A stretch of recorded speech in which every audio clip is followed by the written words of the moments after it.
The story begins with a demon advising the main character, Leo, to focus on taking care of himself and his own needs rather than worrying about the world.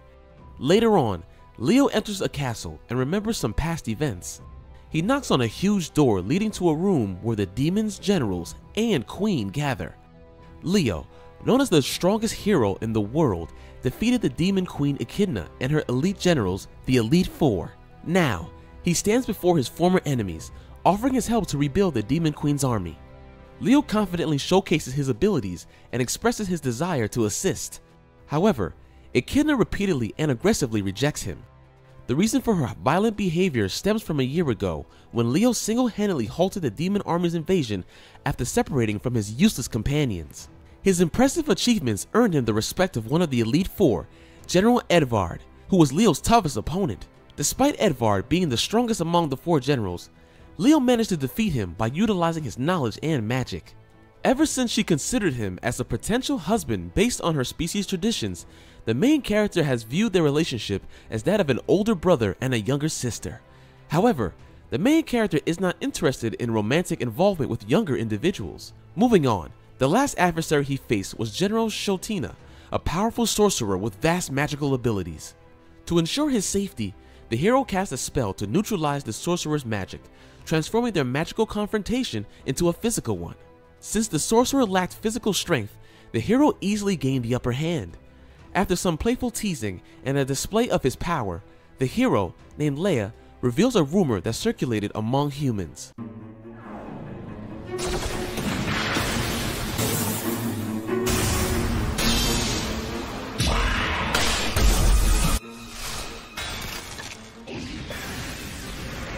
They believe that after defeating the Demon Queen's army alone, he planned to become the next Demon King. As a result, assassins were sent to eliminate him. However, the hero, who had already defeated the Demon Queen's army, paid no attention to them. In response to public fear, the king reluctantly exiled Leia, as his citizens demanded it. Delusional with humans, Leia lived aimlessly for some time. But when he learned that Echidna, the defeated Demon Queen, was recruiting soldiers for her army, he decided to join her instead. Learning of this plan, the four generals secretly hired Leia on a temporary basis for a month without Echidna's knowledge. If he proves himself capable, they will try to convince Echidna to officially employ him. Through this opportunity, Leia hopes to have a conversation with Echidna and understand why she prevented unnecessary harm to humans during the war, potentially leading to her own defeat. The next morning, Leia goes to meet his new supervisor, only to find that she is still asleep. The new boss is feeling stressed because the leaders of the army have returned to the demon world to recover from injuries inflicted by Leo during the war. Only Echidna remains, who knows how to run an army without any assistance. That's why she is overworked, stressed, and exhausted. In the midst of this, Leia decides to step in and help by replenishing the mana reactor that powers the castle's magic items. Normally, only Echidna could do this due to the unique nature of her magic. This is where the main character, Leo, comes into play. He tells Echidna that he can complete this task in just 2 hours and playfully asks for a kiss if he succeeds. Leo then uses a spell to disguise his appearance, ensuring that no one can recognize him, and sets off on his mission. On his way, he encounters a young servant woman named Dianette, who he had seen in the general's meetings before.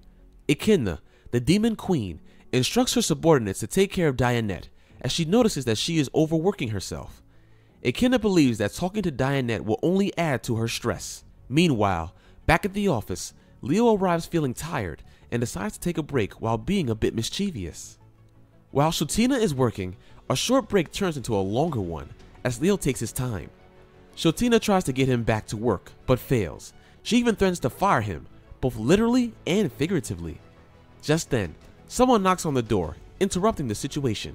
It's Dianette, reporting back on her success in replenishing the reactors. I was impressed with its power. The talisman appears to be durable enough for continued use. Nix, was it not you who replenished the reactors? Leo explains that he created a special talisman turned to Echidna's magic wavelength, allowing anyone with mana to replenish the reactors.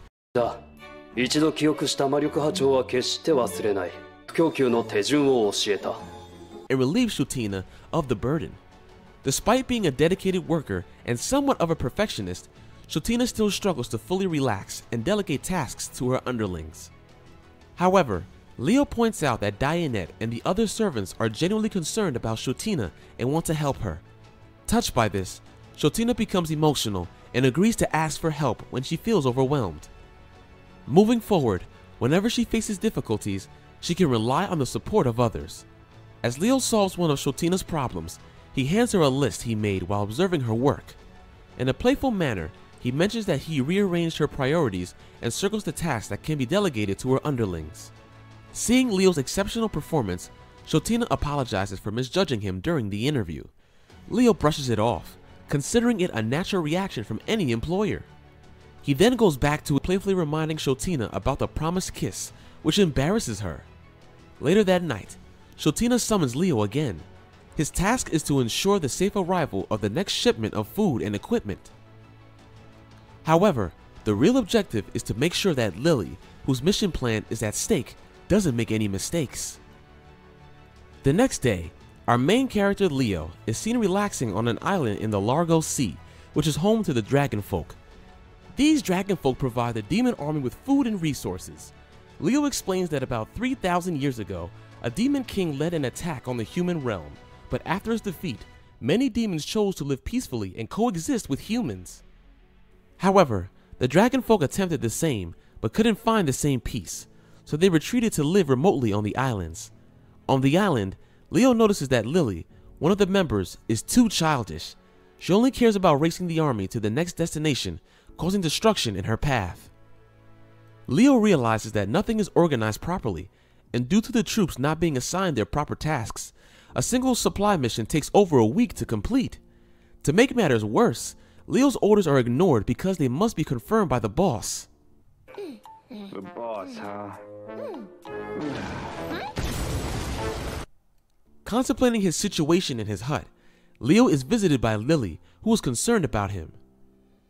Seeing his downcast demeanor, she rushes out to find something to cheer him up. Leo realizes that Lily genuinely wants to do well, but is held back by her immaturity. He decides to go and meet her.